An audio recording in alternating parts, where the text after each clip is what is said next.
Bonjour Patty, voici le résumé du cours du vendredi 25 septembre.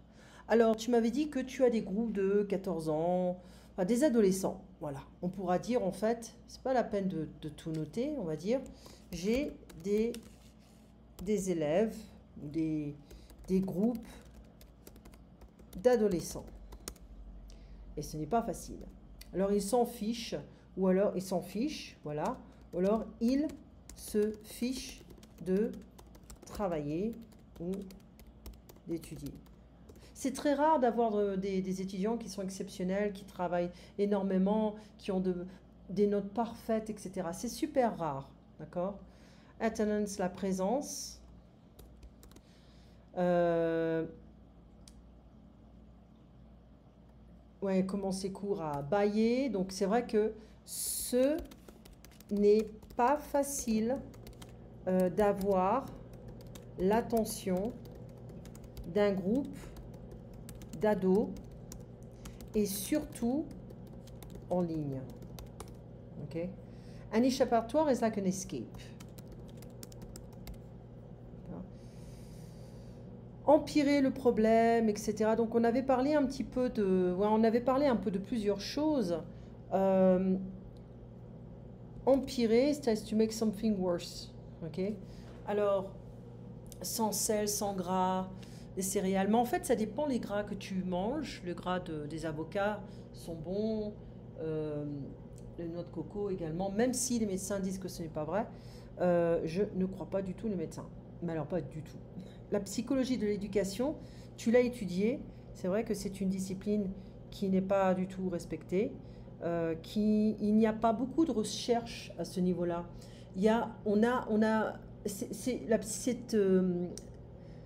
Comment dire, cette discipline de la psychologie est négligée, mais vraiment négligée.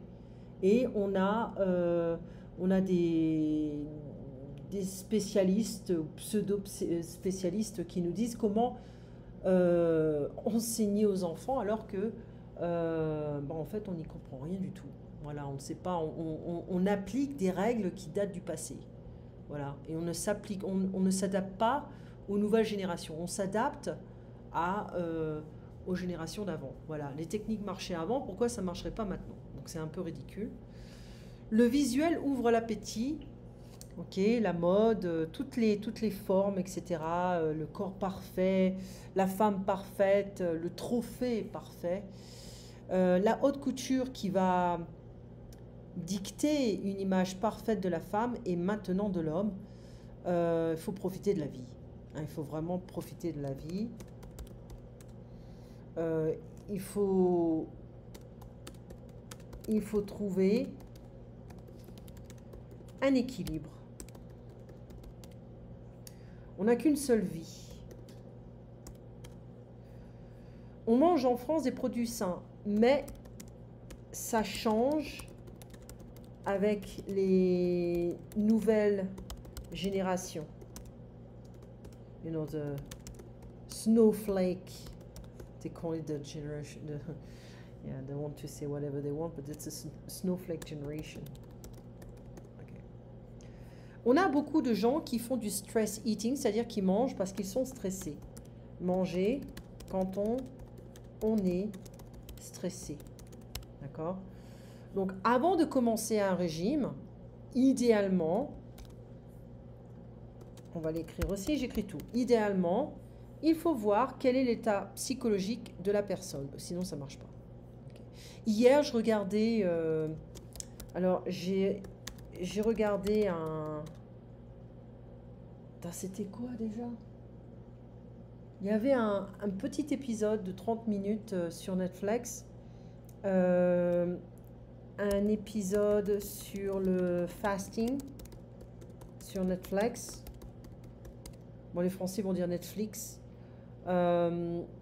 Qui dit que le fasting c'est bien pour la santé, etc., etc. Il y a des gens qui en fait, quand on fait du fasting, il faut être accompagné. Hein, il faut qu'on nous aide. Parce qu'il y a beaucoup de gens qui font du fasting, qui tombent et qui se cognent la tête et qui peuvent mourir comme ça.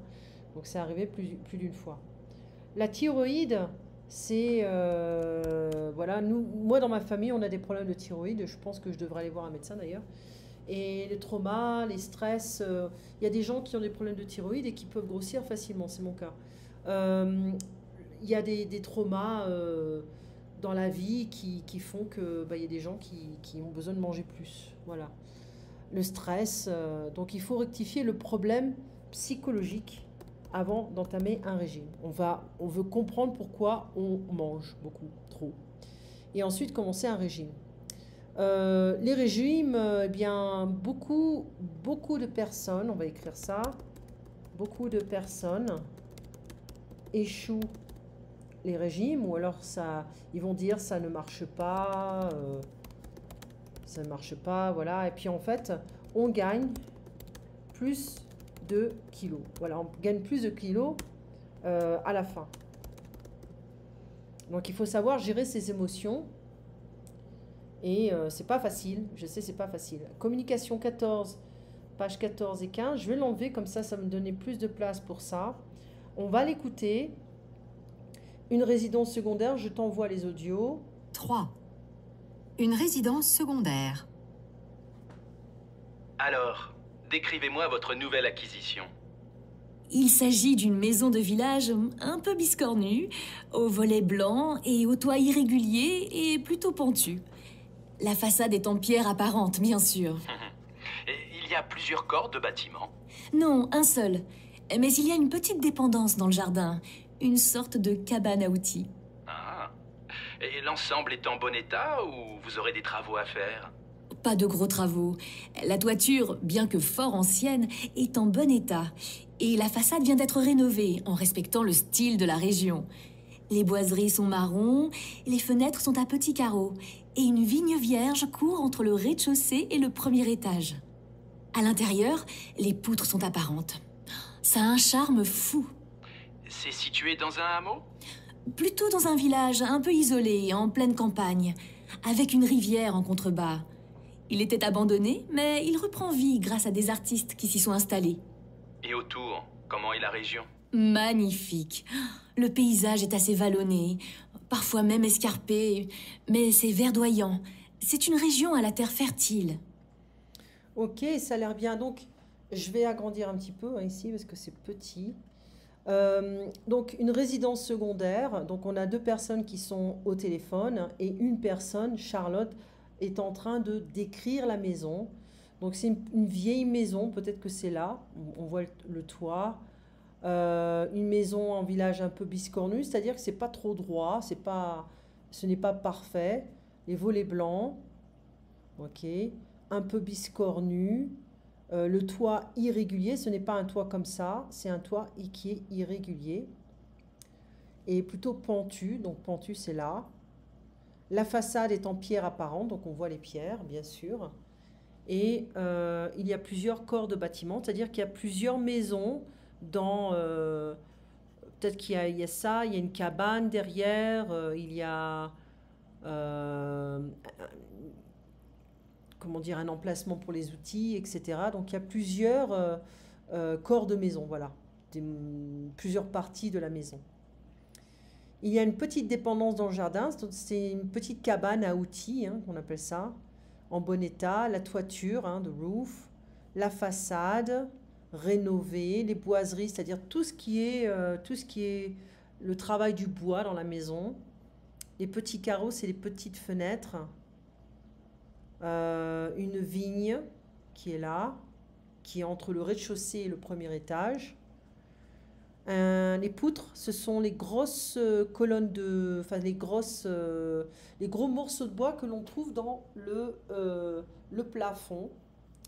Un charme fou. Ça se trouve dans un village isolé, en pleine campagne, avec une rivière en contrebas, c'est-à-dire un peu plus bas. C'était un village qui était abandonné, mais qui reprend vie grâce à des artistes qui s'y sont installés. D'accord. Le paysage est assez vallonné, c'est-à-dire que ce n'est pas un visage plat, un paysage plat, escarpé, mais c'est verdoyant, la terre est fertile. D'accord. Donc, ce qu'il faut faire attention ici, c'est un château à la forme étrange, une ferme au toit d'ardoise, une maison au volet vert, une jeune fille aux yeux noirs. Il s'agit d'une maison biscornue à la forme étrange et compliquée. Le bâtiment est en bon état ou mauvais état. Il a été rénové dans le style de la région. Le toit est pentu, la route est escarpée.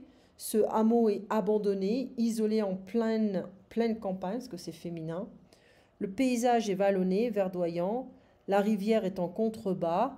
La terre est fertile, le village reprend vie. L'ensemble a un charme fou. D'accord?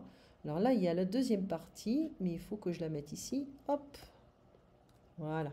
Alors, tu vas faire donc les exercices. Ok? En plus de ça, tu vas répondre à ces questions et tu vas également lire. C'est un long article. Cet article est très très long. Et on va essayer de répondre à cette question. Penses-tu que les Américains ont vraiment sauvé la France? C'est une question qui est très polémique, mais on va commencer notre débat. D'accord? Passe une très bonne semaine. Je t'envoie l'enregistrement pour le 18 septembre, parce qu'apparemment, j'ai complètement oublié. Et habituellement, ce n'est pas mon cas, mais là, ça m'est arrivé. Voilà. Allez, je te l'envoie juste après. Au revoir, Patty, et à bientôt.